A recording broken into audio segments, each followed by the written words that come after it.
I have one serious question: is infrastructure cost of making the internet reach to the ground and vis-a-vis the thing. So, mobile is certainly making it helpful, but which public institution do you think is the most important to have certainly a connectivity to make it accountable? And I think Panchayat, but I mean, you are more at the ground that there. I would like you to give that opinion, because if one institution government has to look for to certainly make internet enabled as a timeline to make things RTI works much better, which would be that institution? I agree if you want to spread all over the country, but I would say that you should go to these Rajiv Gandhi Seva Kendras that have been built. Compulsorily, though we opposed it like anything because they are pakka constructions, they've been built in every panchayat. And they are buildings which are a little bigger, sometimes better, except in Kerala, where the panchayats are so fantastic that this Rajiv Gandhi Kendra can just house one department of the panchayat. But for the rest of India, where our panchayats are so small, ill-equipped, this place is a fantastic place. But you must ensure that there is access to everybody. The panchayat is as hierarchical, divisive and casteist and also sexist like any other part of this country. So let's not romanticize the panchayat, but as an official outlet, it is the most important, because there is an obligation on the panchayat to answer people. There is an obligation on the panchayat for government audit. There is an obligation on the panchayat to be accountable to systems up and down. So we must ensure that they do it. But let me tell you one funny situation that has arisen in Rajasthan. Governments decided that all Rajiv Gandhi Kendras or panchayats will get an internet connection. So in some villages, one village which you often visit, Tilunia, the railways have agreed that they will do the internet connection. They've even organized for solar energy. But government is given a contract. So the contract is that the operator brings his or her own system and works and then leaves with the system. So the contract is expired.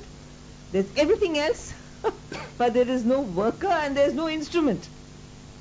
So you can't even work on an instrument which has been left behind by somebody else. So if we fight this, we also have to fight the contract system. So for us, it's like I don't know how to say it, but it's like Hanuman ka pooch. You begin somewhere and you keep going further and further and further, because everything leads you to the next problem. So you'll also have to ensure that there is a provision which is maintained by government. At least the technology must be owned by government. It can't be owned by private individuals. But then you also have to ensure that it will work, that rats will not chew away with the cords, all are hazards. That you will not get cockroaches sitting inside and chewing something else up, or you won't get all the various problems of a rural access point. And of course it's very hot in parts of India. How are you going to prevent that heat from destroying the system? So it's a challenge, but I think this country should take it up, because many young people in many villages now are internet friendly. Yeah. They know how to work the internet. You have the internet in Tamil, you have it in Bangla, you have it in Kannada, you have it in Hindi, you have it in Punjabi, and Google does all these languages. I think it does many languages. So I don't see why that is a hurdle anymore. So we have to fight the technology. What about the internet price and accessibility as the regulation? Nothing was mentioned about ethics. I think ethics equally plays an important role in the regulation. That's why I talked about privacy and I talked about yellow journalism. But what is ethics is now, it will take me probably 3 months to talk about ethics, because even in the ethical debate, which is, we all agree that there should be ethics, but in definition of that ethics we have so many different positions. That's why I left it. But there's accountability, and accountability we cannot disagree, because accountability is promising something and living up to doing it. And there you have me, whether I'm a government servant or a private agency, or whether I'm an NGO, whether I'm a media person, whatever I say I must do, I must do. There you can catch me. But when we go into ethics, now whether painting, because it's of a certain kind of painting, you have strong objections to, and you send it out of this country and you ban the painter. But we have sculptures in this country dating 15th, 12th, 13th century, which are more, which are more in that, if you think that is not acceptable, even less acceptable. So who draws the ethical lines where? That, and so it's a very difficult thing. So in the internet, I think we should evolve a non-negotiable set, and Jagdeep is very smart in all this, a non-negotiable list of what we cannot do. The rest we should, I suppose, be allowed to do. So that what we cannot do, that list perhaps we can arrive at. But the rest, I think, is very difficult, even when we define these.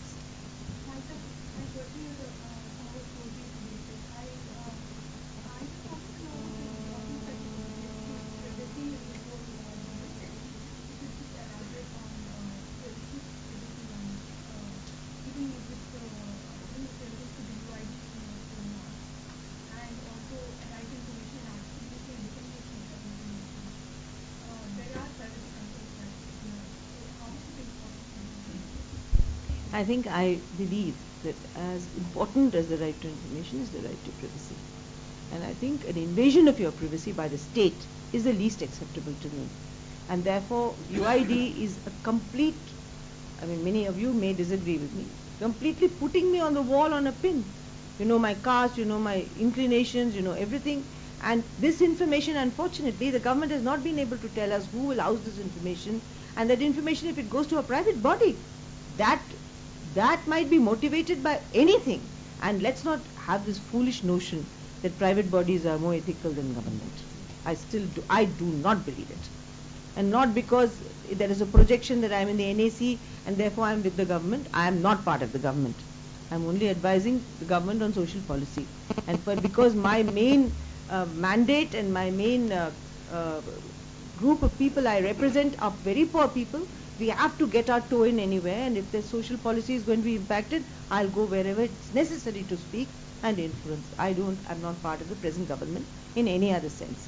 But I still think that no matter what government there is, whether it's a government which I'm not elected to power, I'd still rather have the government than a private corporation. So if this information is housed with a private corporation, it is extraordinarily dangerous, because it goes beyond the purview of my national boundaries, my constitution and my laws. They can take it anywhere. So I would like to know where the information is housed. Even that information is not available. So the UID has several problems. Technologically people have questioned it, ethically people have questioned it, and I question it from the point of view of privacy as well. You can track me. I'm an anti so-and-so, I'm a pro such and such. Political ideology, gender, religion, biases, and if I'm an atheist, then of course everyone will pursue me.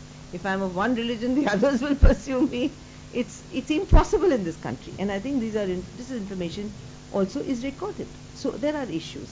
But I certainly think privacy is important. But in the internet, I'm now worried. Because even if I write a personal letter to my husband, that can be accessed by Google. I don't know what Yahoo can do or not do, but I certainly know Google can access it. If Google can access it, then I want to know what I should or should not say. And how can I, because my phone may be tapped, because I'm an activist, so my phone conversations are all tapped, and my internet is also on public view. How the hell do I communicate privately with a man with whom I don't live 24 hours a day, 30 days of the month, whom I see for 4 days? I wonder how I should communicate. And I wait very often till I meet him to speak about things which are sensitive. So I don't think that this is right. I think there should be a restriction on intrusion on private mails, on mails written by individuals to some extent. And I don't know what they will be. I'll leave it to you to decide where you'll draw the line. But I certainly do think. And that's one other issue that the NCPR has been fighting, that no matter what corruption the husband or the wife may have indulged in, there is part of their lives which is very private, which the state or the policing authority has no right over. That information should be left in the private domain. That should not be brought into the public domain. And हम हिंदी में कहते हैं उसको भुना के फिर जो सही चीज़ है उसको तो भूल जाएंगे, और जो अजीब सी बातें हैं उसको लेके मतलब अखबारों में आ जाएगा, सब चीज़ों में आ जाएगा और उसी को पढ़ते रहेंगे और जो बुनियादी बात है उसको तो भूल जाते हैं. So we feel that privacy has a role, especially in medical reports.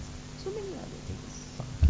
Arnaji, I just had you painted a rather rosy picture of the internet and its democratizing, what kind of a democratizing force it is.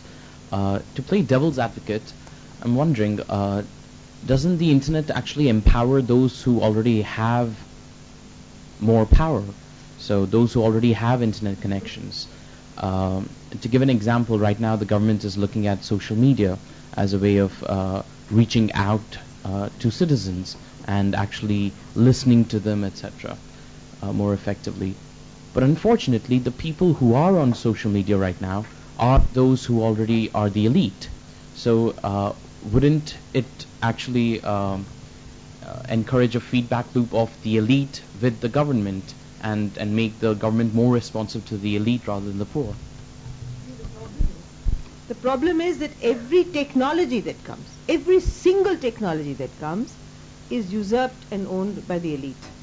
Now, the increasingly interesting thing, I don't know if you heard about the way now, for instance, the MJ-NREGA has made the poor very interested in looking at the internet, getting printouts. You know, actually getting a printout from what we call an STD. We used to have them as STD booths. Now you have an internet booth. The creation of an internet booth, I'm glad you asked this question, because we need to have internet booths, which are public places from where you can access information, don't have to own a computer.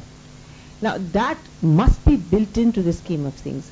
But let me tell you that I also used to be anti-technology till 2002. In 2002, when I went to Gujarat, I saw how you can be killed because of using technology and how you are killed because you do not use technology.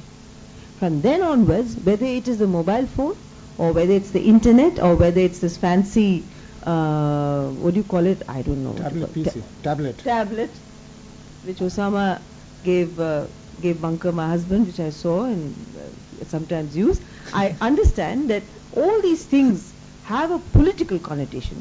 So your argument is, your fears are right, but your argument is wrong. What we need is to grab it. We need to own it. So we have to facilitate the process by which we can own it, and that's a political battle.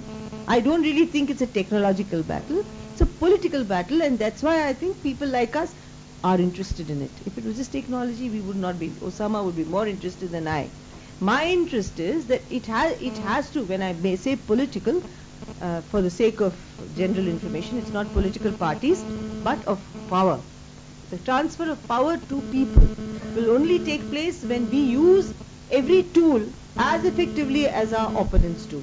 And therefore technology has to reach the poor. There is lip service being made. We must make those promises real. That's our challenge.